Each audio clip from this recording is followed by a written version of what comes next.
Our next panel, we will talk about investor protection. Where do we stand? Because investor protection is all about making the investor feel safe, making the investor feel that he has an equitable playing field, and that is what will compel the investor to invest more and more, feel comfortable investing in our markets. For this session, we have our moderator as Mr. Hemant Majitia, who's also our vice chairman of BBF. We have Dr. V.R. Narasimhan, who's the dean from School of Corporate Governance, Mr. Khushru Balsara, Head of Investor Protection Fund, BSA, and Mr. Dheeraj Reddy, MD and CEO, HDFC Securities. So over to you, Hemant Bhai. Thank you, Alok. Good morning, ladies and gentlemen. Hope you enjoyed the first session on the expectation of the Indian retail investors. I'm Hemant Majitia. I am the Vice Chair of BBF.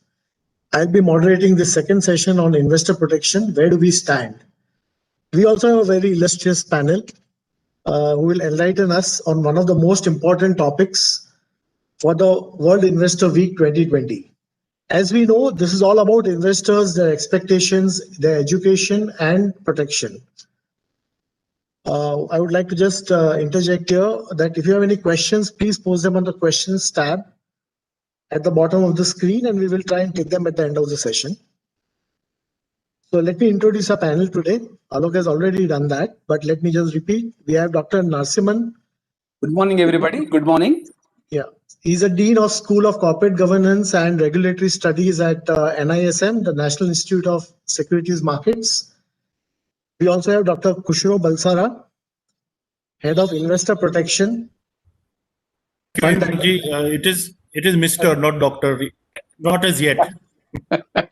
Good. Welcome to the club of doctors. Okay. Thank you. And we have Shri Dheeraj Reddy, MD and CEO of HDFC Securities. So let me start by enumerating the Let me start by enumerating the three objectives of IOSCO, which is the International Organization of Securities Commissions. The topmost objective is investor protection. The other two are ensuring markets are fair, efficient, and transparent. And the third one is reducing systemic risk. So let me start by asking the first question to Dr. Narasimhan. Narasimhanji, we have recently seen the fast emergence of new age young investors. Internationally, this is manifested by rise of Robinhood markets in the US, and we also have our own Zerodhas and Upstocks, which cater to this young investing populace.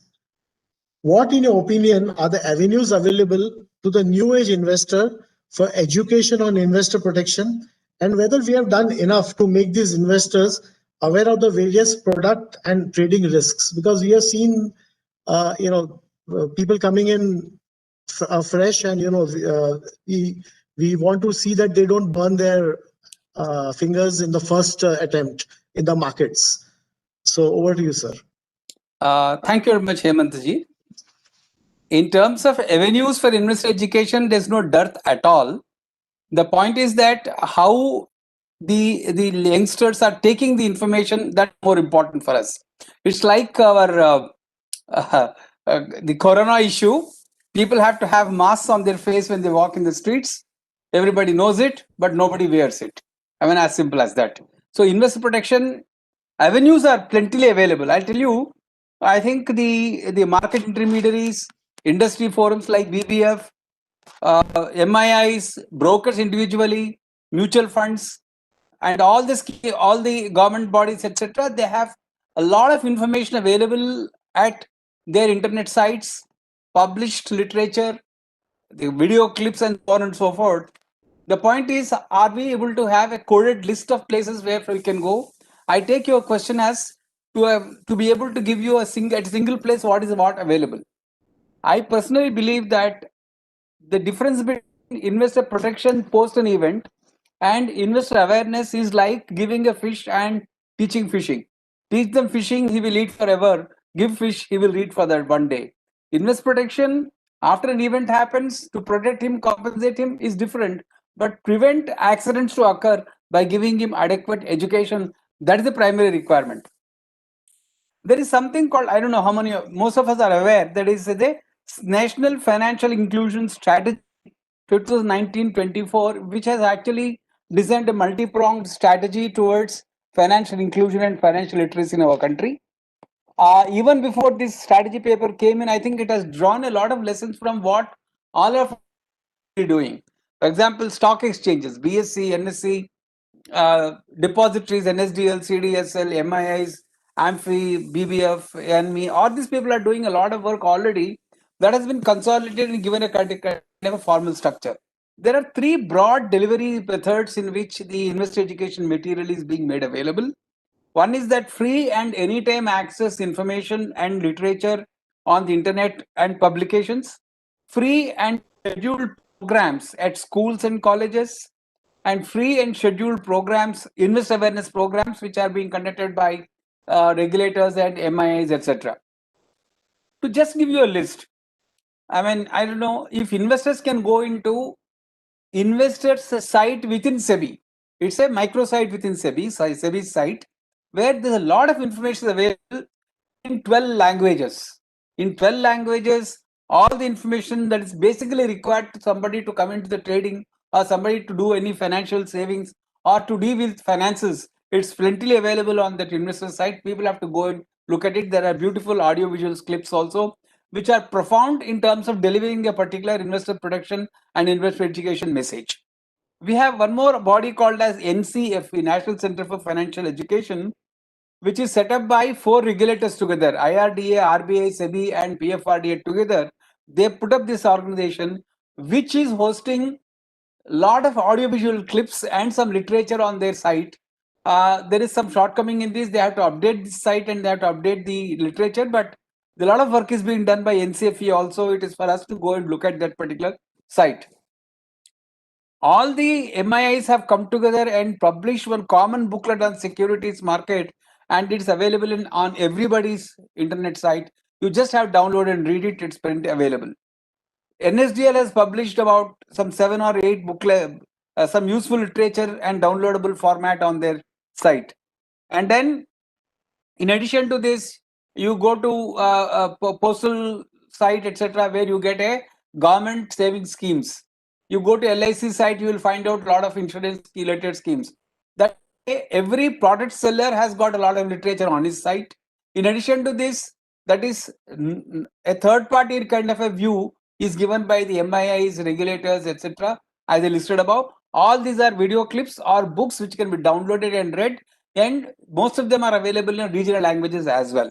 In addition to this, it is actually commendable that 3 institutions, BSc site, NSE, and NISM, they are doing a lot of work at the college and school level, and they conduct a lot of programs. I'm told BSc has done about 1,000 programs in the year 2019-20. 1,000 programs in one financial year, not a small number. NSC says it has done about, it has reached about 57 lakh students in the last 1 decade. NISM is conducting at an average about 700 to 750 programs every year. Its program is famous as pocket money program. So that way, the beauty of all these efforts is that it's not a one-time effort. NSC, BSc, SEBI, all of them have institutionalized this mechanism of investor education by setting up their own educational initiatives in the form of an organization which are conducting these programs in different ways. These are all for creation of financial education at the basic level. In addition to this, there are some investor awareness programs being conducted in the country. When I say investor awareness program, I mean people who have got investable surplus or potentially who could invest into the market either through mutual fund route or through the direct participation route. There is available there, and a lot of work is being done. I just go in hierarchy like SEBI to start with, and then our market institutions. SEBI is doing a lot of work by doing what is called as a resource person program. They have appointed resource persons who are trained to conduct programs for various hinterlands in the country. That way, today the investor awareness programs have reached the tier 2, tier 3, and even remote places wherever there is money possibility. Whether potential investor is there, there is a kind of information is going there. the resources persons will schedule a program and go and deliver a investor awareness program. SEBI has created a standardized deck of presentations for them so that the information carried to them is standardized and it does not have much of variations. In addition to that, NSC, BSc, NSDL, CDSL, AMFI, everybody is doing a lot of program. I'll just reload some statistics for the sake of, you said what are the avenues. I just want to say what are the avenues. Do you know that BSc IPF has done about 6,200 programs last financial year. NSC has conducted 600 plus programs last year. CDSL has done about 450 programs. NSDL has done about 600 programs. In addition to that, NCDX and NCX are also doing a lot of programs to cater to their particular constituency. AMFI, because of the regulatory changes, has started doing a lot of work. I'm told that they have done about 250 plus investor awareness programs in the country. That way, I think there are several financial literacy programs available on the internet and YouTube even by private individuals and private broking firms or etc. to attract the investors and communicate the message. I think there is enough avenues are available. Only thing is that we should reach them. I'm not saying that's the end and that's enough. A lot more can be done, but we are not doing. We are doing enough for this already. That's what I would like to say. Hemantji. Thank you, sir. There's a lot of information, and I'm sure this will a lot of things we were not aware. In fact, on BBF also we have been doing a lot of programs in collaboration with the MIs. Our Dr. Aditya Srinivas is spearheading this. And on the new age thing, I was just thinking that the new age young population is is more Instagrammable, and short video messaging, and so I think all the MI should also look at reaching out in the short messaging format to the new age young investor. Thanks a lot, sir. Mr. Balsara, recently we have seen many regulations to protect investors from intermediaries, such as reporting of customer balances under enhanced supervision, regulation to maintain digital physical record of order placed, maintaining clear balances, bank balances to the extent of total creditors, and margin pledge is the latest regulation that has started. Also, we have, when we look at the exchanges data on investor complaints specifically, there are 15 million active investors this year. And the number of complaints filed have been around just 15,000, which is less than 0.1% of the active populace. So, and for 50% of those complaints have been resolved at the exchange level itself, and they don't even reach arbitration level. Now, my question here in India, a very enviable statistic. Shouldn't we be proud of this? That out of 15 million investors, less than 7,000 complaints are actual. Come in and they also resolved quite well. I mean, the whole complaint infrastructure, the way it is set up, it's a very squeaky clean kind of a scenario. And what more needs to be done at the regulation level, if at all? Thank you very much, Hemantji. And first of all, congratulations to BBF for this wonderful event that they've put up along with IFI. And we all really appreciate this. Incidentally, I would just like to give a couple of comments on what Mr. Narasimhan mentioned earlier, if you would. So, like he mentioned, this Common Securities booklet, so many programs and all. So yesterday, the World Investor Week started, as per SEBI has decided November 23rd to 29th. And we had a bell-ringing ceremony at BSc. And so we did a very interesting initiative. We converted this Common Securities Market booklet to Braille. So even blind people can read and understand what the basics of what SEBI and the MIs are trying to put out. Thank you, sir. So that's Mr. Garg, Executive Director, SEBI, really appreciated that. And further, we also, you were talking, Hemaji, you were talking about social media, and youngsters are much more on social media. So we have put up 67 videos related to investor awareness and education, picking up different topics. So they cater to the youngsters, they cater to elderly people who want to start looking at investment. They take up simple topics like what is IPO, what is compounding, how that benefits you, whether you should go for long term, do's and don'ts of investing. Sir, from those 67 videos which are already there on YouTube, we picked up 5 videos. We had sign language, somebody come in and do sign language and superimpose that on the videos. So the deaf can also avail of these videos, and we are slowly going to Wow. progress that to more videos. So that is where we're trying to look at financial inclusion, and we hope that we spread the message to more people. But as Mr. Narsimhan said, the avenues are so many. It is something like mutual fund. So many schemes. किसमें invest करूँ वो मुझे समझ में नहीं आता है. But as again the adage goes, you can take a pony to the pond, but you cannot make it drink water. Like he mentioned, we have 6,200 IIPs conducted last year. In this World Investor Week itself, we are going to conduct 300, and other MIs are conducting IIPs. But people should take interest and come. We keep on holding these IIPs, and we send out emails to that area. We're trying to focus. Sometimes it is in regional language. So we send out 1.5 crore emails, but sir, the attendance is barely 60 or 70. So I don't know whether investors are not aware, they are not getting the emails, we don't get any bounce backs. So I'm just wondering that so much is available in the space. People need to just decide what they want to read up a little, and then participate in the market. Coming to your question about whether there is, there may be an overdose of regulation or not. Sir, I'm sorry, but I will be very frank. I frankly think that there isn't an overdose of regulation. In certain places, there is. It does happen. Sometimes some policemen may catch you for just, cutting into one lane a little bit also. Some guy may say, chala, chala, jao tumhe. So it all depends. Certain cases there could be overzealousness, but largely regulations are must. You mentioned about complaints being very low. Sir, according to me, the answer is in the question itself. Because of so many regulations, because people are behaving themselves, the number of complaints is very low.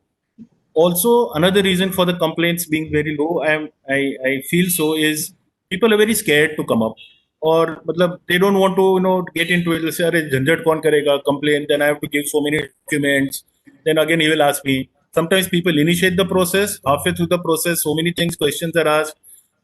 Sometimes the people who are resolving the complaints are just behaving like postmen, taking the complaint, sending to the company, taking the answer from the company, giving it back. People get fed up, and then they stop pursuing the complaint.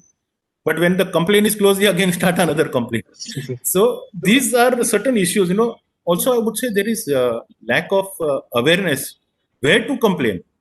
Something very simple. I'll give you a very simple household example, not related to securities market. My dishwasher conked out a few 3 months back. It was a very reputed US company which is doing marketing in India. I complained, kept on following up. The engineer would not come. In between, he said he got COVID, so he's out for 15, 20 days minimum. Finally, I managed to go through the company secretary, since I was in listing compliance before. I requested, please look at this, otherwise I will be forced to file complaint with Consumer Forum. And they said, no, we'll send somebody. Finally, they came, they did some. Now, we will take your machine back and give you the money minus 20%. So it's hardly been 1 year, it's under AMC. Why? So what I'm trying to say is, in India, customer is king, consumer is king, but only till he buys the product. After that, he is thrown away like a dish rag. He is not responded to. People don't care. एक बार वो फंस गया ना, बाद में तो देखा जाएगा. We'll see. So if we show the same alacrity for acquiring customers, and we show that same alacrity for responding to customers' complaints, I think this will be heaven on earth. But sadly, that is not the case here today. Even things like, despite all these regulations, we had a Karvi, we had an Anugrah. Today, Karvi has been declared as defaulter by NSE. Would anyone in their right senses have thought such a big name, ऐसा कुछ हो सकता है? लेकिन हुआ. So what I'm trying to say is, anything can happen anywhere, which is why regulations are required for ring fencing the investors and keeping them protected. Now, despite everything, we give do's and don'ts in every IAP. It is mandatory for us as well as our resource persons who do programs for us. mandatory to talk about do's and don'ts of investment. Don't leave your DIS book lying around. Don't give it to your broker. Don't give power of attorney unless absolutely mandatory for you. Despite that, people do it. ये सब बताने के बाद भी लोग करते हैं. So अभी आपको खुदकुशी करना है तो all the time policemen cannot be there to stop you from jumping off. So we can only counsel कि भाई ऐसा मत करो. Then it is up to people to handle it. Kushroy, And sir, unfortunately, if I can interject for a minute, in your example, sure. वो खुदकुशी करने के लिए he will jump, but he thinks he should be alive. That's the problem in the regulation today. Yeah. No, more. If he survives, he'll say, why did you not stop me from jumping? Correct. वो दूसरा है. हाँ, MIS को सेबी को पकड़ेगा कि boss तुम ये ऐसा कर रहे हो वैसा कर रहे हो. And sadly, sir, in India, in fact, I think maybe all the world over, regulation is like a game of whack-a-mole. Whack-a-mole, अभी resort वगैरह में जाते हैं बच्चे, you might have seen, there is a board. There are holes in the board, and there is this small mole which keep popping up. So you are supposed to take a plastic or a wooden handle, hit it on the head. मारोगे तो नीचे चला जाएगा, लेकिन दूसरे side से ऊपर आ जाएगा. So you have regulation, you stop one entry, another side, someone very creative people interpretation, and they will violate again. So again, SEBI will bring regulation. So the problem is because of few bad eggs, everybody has to go through that regulation, even the highly compliant people. For example, I'm just giving an example, I'm just not taking names. The Infosys of the world, Wipros of the world, or the HDFCs of the world, despite being very compliant and looking after their people, more and more regulations come, they get frustrated. Boss, abhi kitna karega hum log? Another last example I would like to give, sir, related party transactions. This is the brokers and investor ki baat alag. Let us say investors who invest in companies.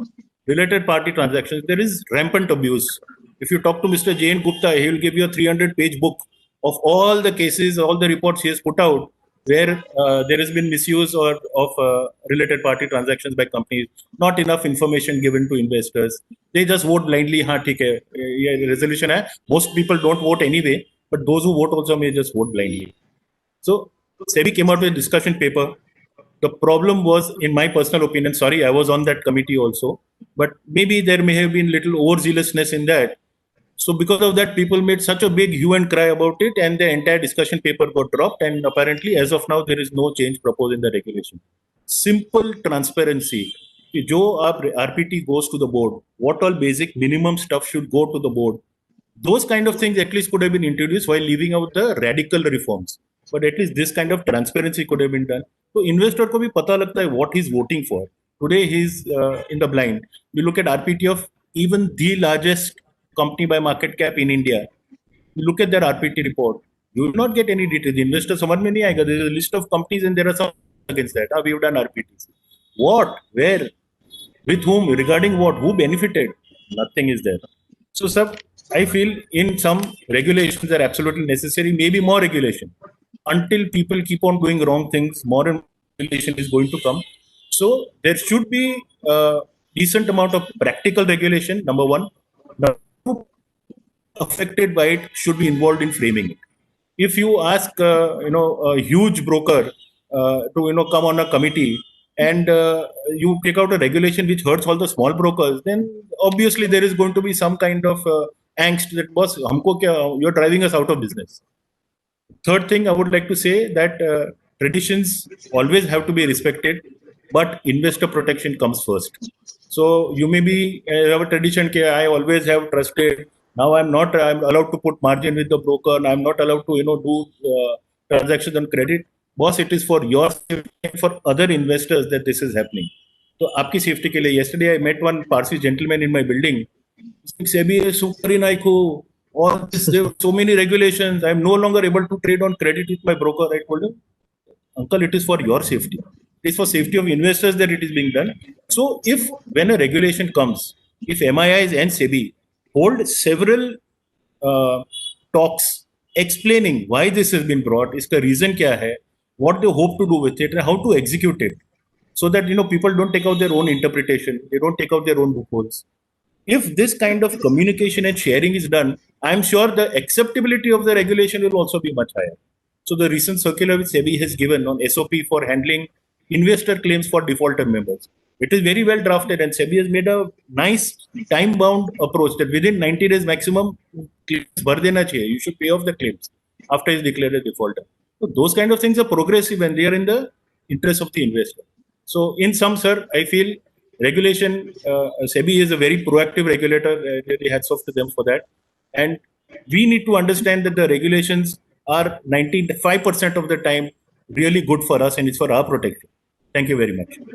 Thank you, sir. That was a very, very well-rounded analysis. But let me tell you that, you know, on the question of the investors in the financial markets wanting to file a complaint, every broker's homepage of the website has email ID, and we have seen at the broker level, we have seen that investors on the smallest of pretext are even on service level, service issues, they straight away write a mail which goes into the scores, and then finally it comes to the exchanges and to the brokers to resolve it.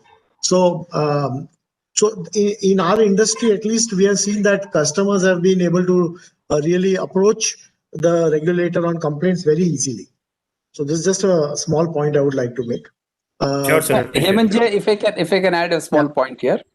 Number of complaints, the number of brokers against which complaints have been raised is about 200 unique brokers against whom complaints have been raised out of the about roughly 1,600 active brokers in the country. Even among the 200, I think more than 150 or 160 brokers have less than 10 complaints against them. Yes, sir. From these statistics I have seen, it's a very good thing because people are aware of their protecting their image, and they know that in complaints come against them, their business will be impacted, and therefore brokers are taking necessary care. Anugrah Karvi kind of people are an exception. I think wherever possible, we'll discuss about it as we go forward. Thank you. Yeah. Okay. So I think we are, on to a good discussion. I'm very excited. So, coming to you, Mr. Raleigh, your firm is one of the largest retail financial intermediaries in India. We have many times in the past heard that retail should be veered towards professional money management like the mutual funds. Where, in your opinion, do we strike a balance between educating a retail investor and letting him take his own decisions of investing and taking his own risks versus disallowing certain products to him on the assumption that he does not have the ability to take such decisions? There's a very, in the last 2-3 years, we have seen this conflict being there. So what is your view on this? Because you have been, you have looked at all the facets of investing, or you have investors on the stock market, direct investing, as well as mutual funds, as well as AIFs. So you're on mute, I think. Yeah. Thank you, Rajiv. Thank you for giving me this opportunity. I think it's a wonderful forum and compliments to the organizers for such events. My take on the retail investor is that in last 2 decades or so, we've seen a lot of evolution of retail investors. And that's something, we've seen post-COVID scenario, there is a certain spurt in the retail investor participating in the direct equity. That's what has become the bone of contention in last 6 or 8 months or so. And as Shraji mentioned, that Robin Hood, kind of scenario. But I think I would give credit to the mutual fund industry for doing a great service to the retail investors at large by giving them various options. And I remember in early 2000 when I used to be in ICICI Bank, mutual fund industry was absolutely new, and concepts like SIPs were very new, and the industry has done commendable job in terms of reaching out customers, educating them on mutual funds, various types of mutual funds, and so on. So that way it has really evolved big time. And similarly, I think brokerage industry also has been servicing the HNIs and retail for very long and been taking care of them. And I think we should take due credit in terms of reducing the number of complaints, or per lakh complaints are minuscule. We have a well-rounded whole, complaint redressal mechanism in place.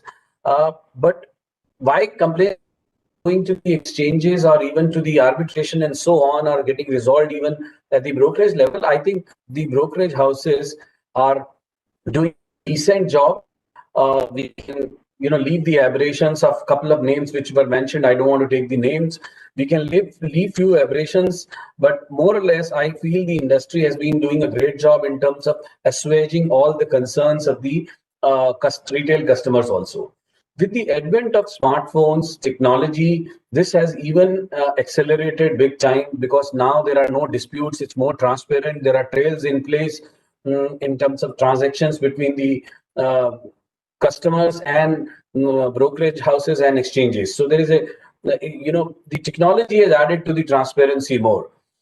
As far as regulations are concerned, I think regulations are required. Definitely, regulations are required, as long as they are not draconian and not, stopping the business. I think I would wholeheartedly welcome the regulations, and recent introduction of pledge and repledge mechanism is again a very good mechanism, though it gave us some teething troubles to the industry, which, when you go for a massive change like that, you would definitely have your own teething troubles in these kind of environment. Particularly, we had a COVID kind of environment accentuating the problem for us to migrate to the new system. But coming back to the question, I think investors are nowadays more informed. They read a lot. There are multiple content that is available in different forms, whether it's in videos or print articles, or electronic mechanism. So they are reading a lot. They are learning a lot on their own also. Brokerage houses, SEBI, exchanges, everyone has actually rallied along in terms of educating the customer. I see NSDL, CDSL doing so many road shows at the ground level also. So depositories have also taken part. Having said that, suitability assessment is definitely needs to be done at the investor level, because all products are not suitable to all customers. If there are new customers who are not familiar with underlying risks in the equity investments in equities, derivatives, or particularly commodities or currency and so on, then there has to be some checks and balances that should be in place, so that the retail investors are it's very difficult to get retail investors. So we moved from a 5 million to a 10 million and 10 million to 15 million in no time, but to get first 5 million took us about decades. Then to get to the next 5 million, it took us another long period. The last 5 million was easy to come by. So to retain that, I think the onus or the responsibility is with the intermediaries to ensure that there are right set of products are offered to them. Like I give you a simple examples in the direct equity. There are instances where there is a visible complete erosion of capital. Then as intermediary, one has to stop offering these products to the customers. We did it in the Lakshmi Vilas Bank case. It was complete erosion, so we stopped buying further buying in that. Many brokerage houses did the soft nudge, hard nudge in those cases. I think by leveraging the technology, we can do soft nudge. We can also put a hard stop on certain things. If we feel that the profile of the customer is not suitable to take certain products, we have to stop those products and make those privileges slightly more difficult for customers to after doing proper assessments only. If they are offered all kind of privileges are offered along with the account opening without even verifying certain details and suitability, that would lead to more accidents. So as we are creating a highway, which is very good. We should create highway, but at the same time we avoid accidents, minimize the accidents, and have a mechanism in place. So I think today's retail investor is far more informed. We have to offer all possible products to them with right checks and balances would be my sum and substance of what I was trying to articulate for retail investors.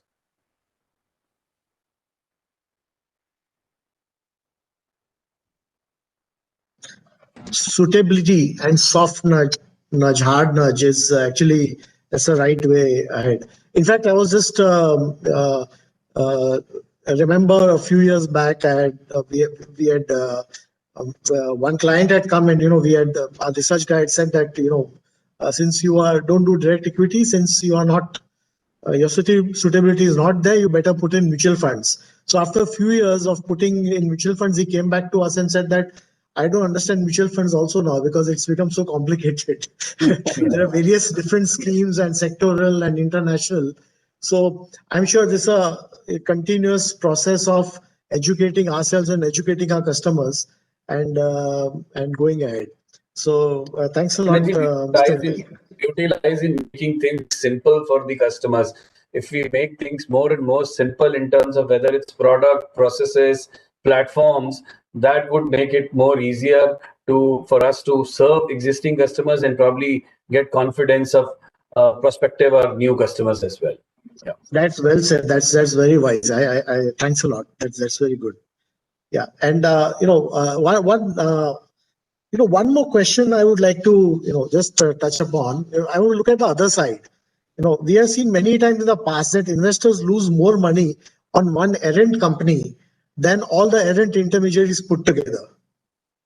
Have you been able to do much on that side, except just delisting, which also leads to a loss of opportunity to exit for the investor?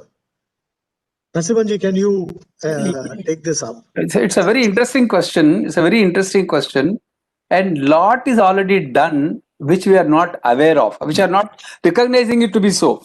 As Dheeraj said correctly, let them go to mutual funds to start with if they are not sure of trading in direct equity themselves. But if they want to trade in equity, there's nothing stopping them. Please let them come into the market. For example, BSE has got different grades of stocks. Like say, we've got a Z grade stock, we've got A grade stock, we've got B grade stock, etc., etc. What are we trying to tell? Exchange is clear cut informing the people saying that it's a Z grade stock, take care. It's already saying that. In fact, you look at trade for trade kind of a platform in which they says, here you can't take positions, you've got to settle each bit stock by stock. Is it not enough information and communication to you? You've got periodic auction platform. There some stocks are put in the periodic auction. What does it mean? Khatra hai. That is smoking injurious to health. Take care. When you want to still smoke, we can't do anything about it, but that's very clearly stated. More importantly, we also have what you call, I think exchanges are list of companies which have incurred losses for the last 8 quarters. List of companies which are selling below par. This information is available on the stock exchange site itself. It is for the investor to get into the exchange site and see what is the communication that they're getting. That's important. And more importantly, I will say that one step that can be taken up further is that in case a company has been incurring a loss for the last 8 quarters, can exchanges and depository take one more step of saying that, my dear, write into saying that in this company, the company has this particular script, it has been incurring losses for the last 8 quarters, full stop. No view expressed. After the quarter results are given, send in information to the shareholder saying that he can take a view himself and then do whatever has to be done, that he can be done very well. Nextly, I've been talking to stock exchanges when I was in NSE that we need to tweak the continuous listing norms in a way that adequate information flows from the exchanges on MIAs and regulations to the stock investor concerned, so that he will be able to quit even before the company goes into delisting stage. Delisting is the eventual and last stage. Even before that, you are able to retrieve some kind of a value out of the stock. That's much better. So continuous listing norms have to be changed. Continuous listing norms are available in other jurisdictions. We can tweak them and adapt for them. We can do a lot of things. I agree that this is an area where something more has to be done, because if the is put to the company to delisting, don't know what happens. We have been, myself and Mr. Khushro, we have done a lot of work on delisting on certain companies. We know that investor does not get anything out of this process. Once a company goes to delisting, promoters don't take any interest. They may have a value, they may have a asset, but that cannot be liquidated for these purposes, and therefore delisting is the last option. Well ahead of the delisting, we need to erect certain kind of a communication possibilities so that the investor is able to take right decision and get out. This is one area where we need to do something more. Whatever is being done also to be understood in those lines. The moment stock is moved to trade or it goes to Z stocks, etc., investors have to react and they take appropriate decisions. That's my view. Thank you, sir. Anybody would like to? Yeah. Yes, sir. Yeah, sure. So among investors seems to be कि ये stock exchange ने company को delist कर डाला, हमारा नुकसान हो गया. But they are not aware, although it is there on our website, there is a very detailed process. Delisting is the final severance of the relationship, which you have done through the listing agreement, which is now formalized in listing regulation also. So it is not something which is done very lightly. There is a, first of all, the company continuously has to give, as Mr. Narasimhan said, under listing regulations, several information to the investors to keep on taking an informed view. So they're supposed to file financial results, shareholding pattern, corporate governance report every single quarter. If they don't do for a quarter, then there are some fines prescribed by SEBI. We fine तो company भरती नहीं है, non-compliant company तो fine भी नहीं भरेगा. So what we went ahead and we discussed with SEBI and implemented was promoters' accounts will be frozen. So their entire demat account, not only the shares in that company, the promoters, whoever is declared in the by the company themselves as shareholders, as promoters in the SHP or shareholding pattern, their entire accounts are frozen. They cannot do anything. Sometimes you need to do some profit taking or whatever it is. They've sold shares and they found that their demat accounts are frozen. Despite us sending them individual email, sending email to the company secretary that their accounts are frozen, please comply, pay the fine and start again the company. But they are not doing it. Then only as a final step, suspension of the company from trading is done because it hurts the investors. We want to keep it as final step, not as the first step. After this, 6 months of suspension, we keep on writing to company, please come, comply, get listed, trading again. Not listed, sorry, trading again. They don't come. Then we send show cause notice. We send a newspaper advertisement so that all investors can go. It's a pan-India newspaper. Then we take it to delisting committee, delist the company. Sir, there are instances 1 year after delisting, company has gone to SAT and said, "Ke mujhe hearing nahi diya." We sent so many letters, you never responded, you never came for any into, you never even sent an email to us saying that I'm interested in getting my suspension revoked. But since you're delisted, after 1 year also you've been entertained. Chalo, we want to look at investor interest. Again, we approached the promoter, yes, please come. SAT is ordered, we are reversing your delisting. You please come and get complied. So there is enough opportunity given. And one most important thing, at our cost, at the exchange's cost, we are appointing valuers, what chartered accounting firms, for giving a fair value of each company based on the latest available financials in the public domain. मानो दोस्त company ने balance sheet file किया है, इसके basis पे the valuer comes at some fair value. Until even after they come back to trading, until they pay the fair value to each and every investor, they are freeze on their demat account. So we are trying as far as possible to help the investor. But delisting ultimately some companies for 17 and 18 years once upon a time in BSE. They were just lying there just like that. No investor has ever complained. No promoter has complained. We tried to revive them. Some of them came, got revived, started trading. The rest of them were delisted. Till now, nobody has done anything. So yes, investor does suffer, but we are trying our best to see that it should not go to that stage. And if it goes to that stage, whether we can reverse it. So that is something. And in voluntary delisting, I would like to say that SEBI has done a lot of good work. There's a new discussion paper come out on for certain further safeguards. They want independent directors to also give their opinion on whether the voluntary delisting is in the interest of the investors or not. They've reduced the time period. So those kind of things SEBI is doing for voluntary delisting. But as you know, certain companies still, the pricing is the major issue. Investor ko kya price pe milna chahiye, but that's a separate discussion altogether. Thank you. That's actually a lot of things we were not aware. At least I was not aware on the pre-delisting, whatever action is being taken. Mr. Relly, on the broking side, as brokers, what do you think we should be doing on such errant companies? You think we should be more proactive, or we should leave it to the wisdom of the customer, whatever he wants to do? I think the delisting is the last nail in the coffin. So a lot more to be done much before the delisting. I think it has got to do with the greed of the investors also. I think we have to manage the greed of investors as well to start with, and help them in educating and understanding that they should not be risking their capital into the unknown names or some of these companies which are more prone to frauds or where the financials are weak.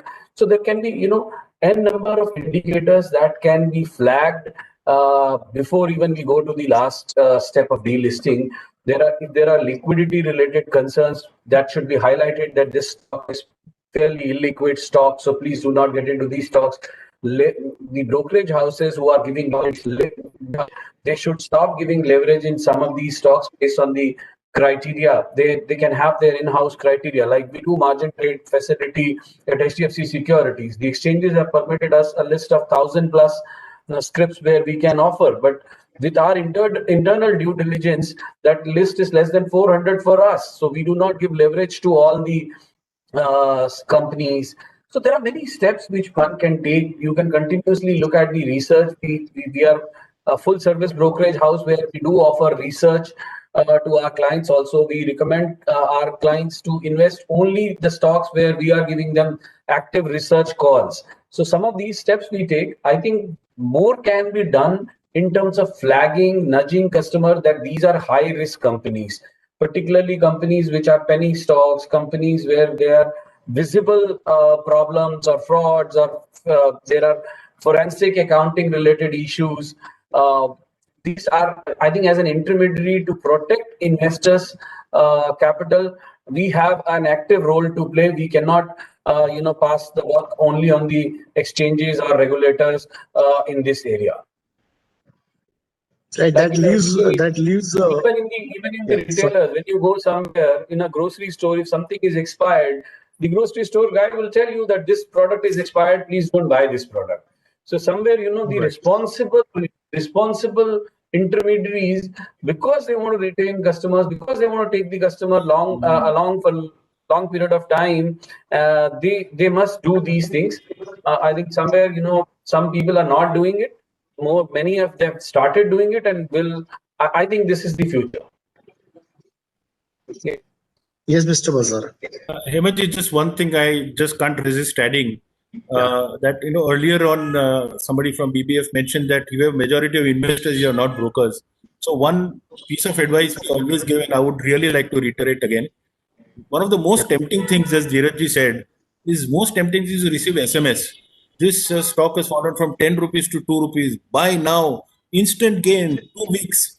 So, I'm sorry to use this very crude thing, लार टपकती है investor की.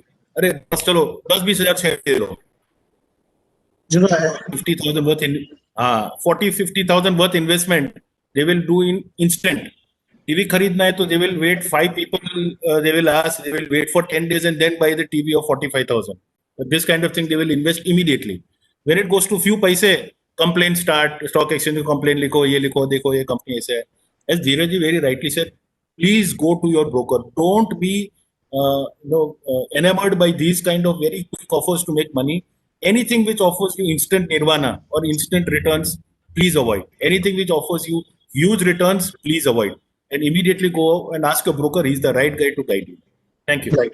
Thank you. Hemant, if I can add one sentence. Yeah. I would urge all the broker friends on this particular participating here to take the information from the exchanges site. As Mr. Khushru said rightly, quarterly a lot of information is being added on companies. And let us assume for our shareholding pattern, if somebody observes that over a period of last 4 quarters, institutional investors have been exiting the company, I think we should tell our retail friends to exit the company as well, because they'll be having definitely a little more information, or they would have more analysis done. So there are a lot of information about the stock exchange sites. It has to be read. It is for the investors to read. So brokers can consolidate this in learning from them and then try to inform the clients. They can take a lot of things. They don't have to wait until delisting. They can take a lot of decisions well ahead of delisting is what my suggestion is. Yeah, Dr. Narasimhan, I see here actually, the association can do something there, where we can come out with some kind of advisory for the members to tell their investors. So thanks a lot. I think, I am getting a soft nudge, as Dheeraj was saying. Next session is starting. Nilesh Bhai is also here. So, a big thank you to our panelists for their in-depth and candid views. And for our investors, may you have a profitable and safe investment experience. Thanks a lot. Alok, over to you. Thank you. Hemantji, very well moderated session. Thank you so much. Thank you, Hemantji. And Thank you. Namaskar. Thank you. Thank you. Namaskar to Before Nilesh ji. before you go, Khushru, one question from my side, and I would love that if you could reiterate to our investors out there that what is the limit of protection given by IPF to every investor who invests on Bombay Stock Exchange or National Stock Exchange, and how does it compare with the banking? I just can't resist this question. Sure. So IPF, it's like COVID vaccine. When everything else fails, finally we come with the vaccine and we try to put some balm on the investor's wound by paying them maximum 15 lakhs per claim that they have made against the defaulting client, defaulting broker, I'm sorry. We pay that, and that is provided it is done on the exchange. Lot of do's and don'ts are there in that. Sometimes the claims get thrown out because it is not really a transaction done on floor of the exchange. Some kind of financing transaction, etc. The last step. So a lot of protection comes before that. Yes. No, so and how does this compare with what the RBI is offering, or public sector banks or scheduled banks offer? I think it's more or less the same, but probably they may not be doing as much as the IPF and the exchanges are doing. But I don't have much visibility on that, nor would I like to comment. But most important, what IPF is doing is organizing these investor awareness programs and sending out literature continuously, booklets, everything. Like I mentioned, even for the blind and deaf, we are doing. Now, beyond that, we want to spread more awareness. We will try our best. It's about 2 lakhs with a deposit guarantee, whereas it's about 15 lakhs under IPF. I hope So that is precisely what I wanted to highlight to the investor, that dealing in the stock exchange environment is being protected to the best of its ability by the system, but yet accidents happen. We can't prevent that. Thank you so much, Hemant Bhai, Khushru, Dheeraj, Thank you. and Hemantji for a very engaging session. And now we